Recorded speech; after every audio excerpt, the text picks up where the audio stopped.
बिस्मिल्लाहिर्रहमानिर्रहीम अस्सलाम वालेकुम स्टूडेंट। आज के लेक्चर में हम डिस्कस करने जा रहे हैं बायोटेक्नोलॉजी प्रोडक्ट।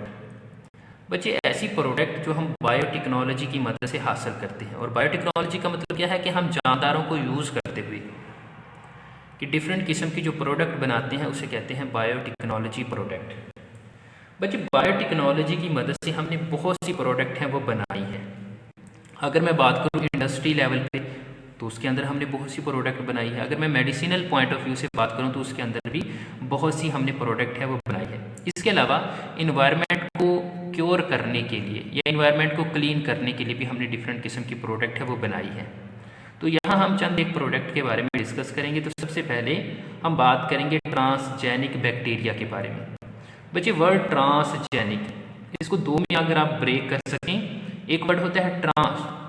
बेसिकली ट्रांस का वर्ड है वो ट्रांसपोर्ट या मूवमेंट के लिए हम यूज़ करते हैं, और जेनिक हम कहते हैं जीन्स को। तो इसका मतलब ये हुआ कि जीन्स की जो ट्रांसपोर्ट होती है एक जगह से दूसरी जगह, शिफ्टिंग जिसे हम कहते हैं।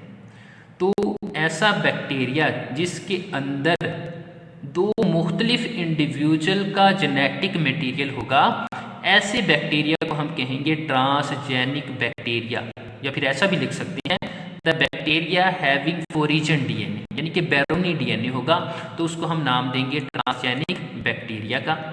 और उस डीएनए के लिए हम बच्चे रिकम्बिनेंट डीएनए भी वर्ड यूज कर सकते हैं, और इसके अलावा काइमेरिक डीएनए का वर्ड है वो भी यूज कर सकते हैं। तो यहाँ बच्चे आपको एक एग्जाम्पल के जरिए समझाएंगे कि किस तरह बैक्टीरिया को हम यूज करते हैं डिफरेंट किस्म की प्रोडक्ट है वो बनाने के लिए। और ये ट्रांसजेनिक बैक्टीरिया और रिकम्बिनेंट डीएनए किस तरह होगा। बच्चे, आपने लास्ट टाइम पढ़ा था कि एक बैक्टीरिया है, उसके अंदर एक स्मॉल सर्कुलर बॉडी होती है जिसे हम एक्स्ट्रा क्रोमोसोमल बॉडी कहते हैं। उसका नाम है बच्चे प्लाज्मिड। आपने कहा था कि जैसे ही आप डीएनए रिकम्बिनेंट टेक्नोलॉजी की बात करते हो तो इसके अंदर से आप क्या करते हैं, प्लाज्मिड को रिमूव कर लेते हो, प्लाज्मिड को रिमूव करते हो। मिसाल के तौर पर आपने इंसुलिन की फॉर्मेशन करनी है। इंसुलिन की जीन्स है वो किसके ऊपर मौजूद होती है, क्रोमोसोम के ऊपर मौजूद होती है। आप मॉलिक्यूलर सीजर इस्तेमाल करते हो और इस जीन्स को कट कर लेते हो। ठीक इसी तरह प्लाज्मिड जो आपने रिमूव किया था, इसको रिस्ट्रिक्शन एंडोन्यूक्लियस एंजाइम की मदद से इसको कट करते हो। और इसके साथ आपने बात की थी कि इसके जो एंड होते हैं वो क्या होते हैं, स्टिकी हो जाते हैं। ठीक है, इस स्टिकी एंड के साथ यहाँ बाइंड कर देगी। अब बच्चे, इस प्लाज्मिड को हम दो डिफरेंट जेनेटिक मटेरियल है तो इस डीएनए को हम क्या कहेंगे, रिकम्बिनेंट डीएनए, या मैंने एक और वर्ड इस्तेमाल किया है काइमेरिक डीएनए का। बच्चे, इसको हम बैक्टीरिया के अंदर इंट्रोड्यूस करवा देंगे और इस तरह नेचुरल प्रोसेस के जरिए ये अपने नंबर है वो जैसे इंक्रीज करेगा वैसे वैसे हमारे पास ये इंसुलिन, अगर जीन्स है वो इंसुलिन की है तो हमारे पास इंसुलिन की बहुत ज़्यादा प्रोडक्ट है वो आ जाएगी। बच्चे, इसको अगर मैं कहूँ कि इंडस्ट्रियल लेवल पे या आर्टिफिशियल लेबॉर्ट्री के अंदर हम एक वर्ड यूज़ करते हैं बायोरिएक्टर का। बच्चे, ये बायोरिएक्टर एक्चुअली बड़े बड़े ड्रम होते हैं जिनके अंदर लार्ज स्केल के ऊपर प्रोडक्शन की जाती है। तो बच्चे, एक्चुअली क्या होता है कि हम बैक्टीरिया को इन बायोरिएक्टर के अंदर डाल देते हैं और आपको पता है तकरीबन हर 20 मिनट के बाद बैक्टीरिया है वो रेप्लिकेशन करता है।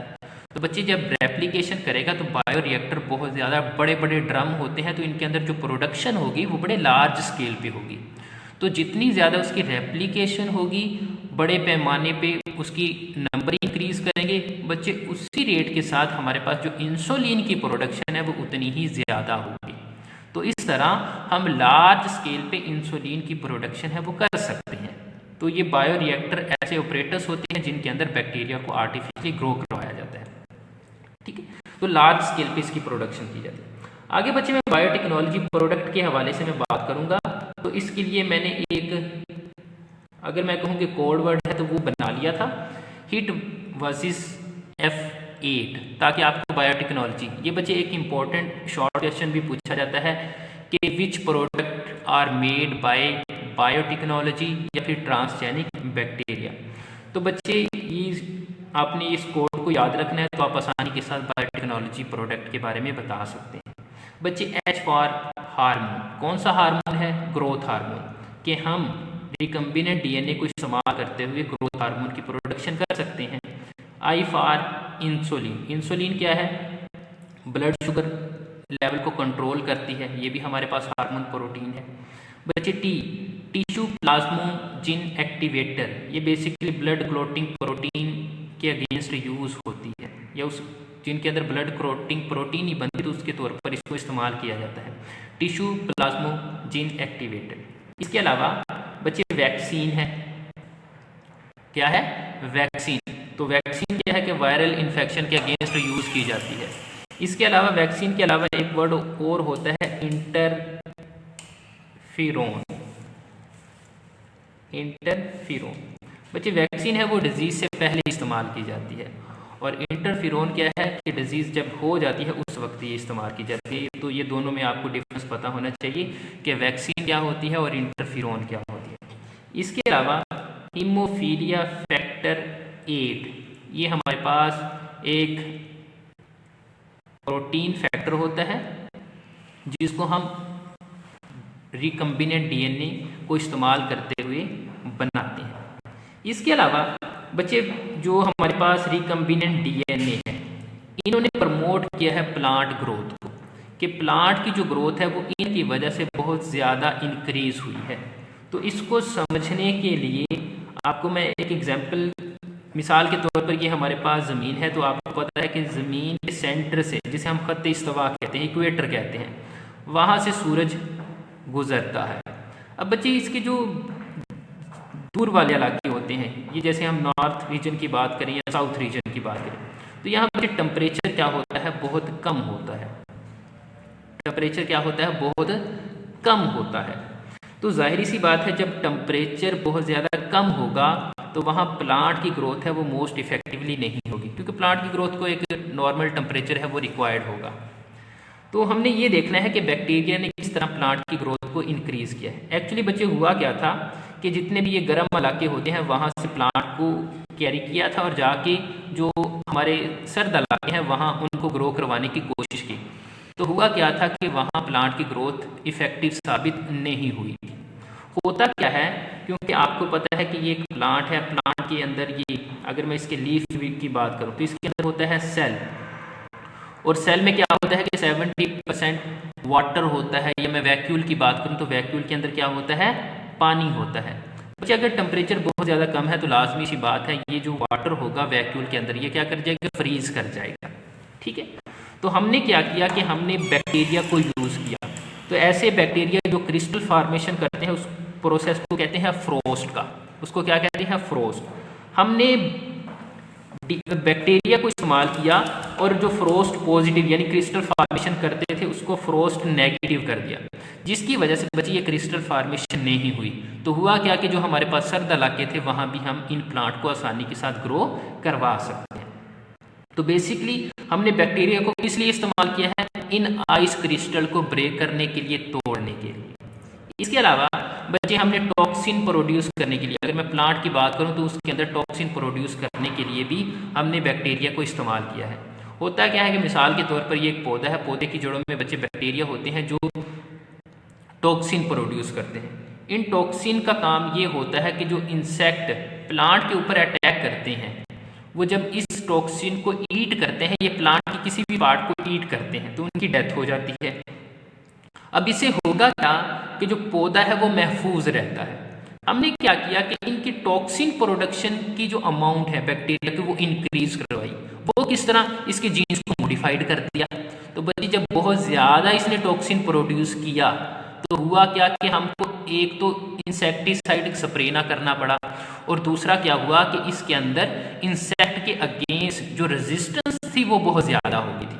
तो हमने बैक्टीरिया को यूज़ किया है किसके लिए? टॉक्सिन को प्रोड्यूस करने के लिए, ताकि जो पौधा है वो अपने आप का जो सर्वाइवल है उसको ज़्यादा कर सके। इसके अलावा आपने कपास की कोई बीटी कॉटन की नाम सुना होगा बच्चे, उसके अंदर भी हमने इस टेक्नोलॉजी को इस्तेमाल किया है और पौधे को डिजीज रेजिस्टेंस बनाया है। इसके अलावा बच्चे रिमूवल ऑफ ऑयल स्पिल्स, आपने अक्सर देखा होगा कि जब हम ऑयल को एक कंट्री से दूसरे कंट्री ट्रांसपोर्ट करते हैं तो अक्सर वो शिप्स वगैरह इस्तेमाल की जाती है।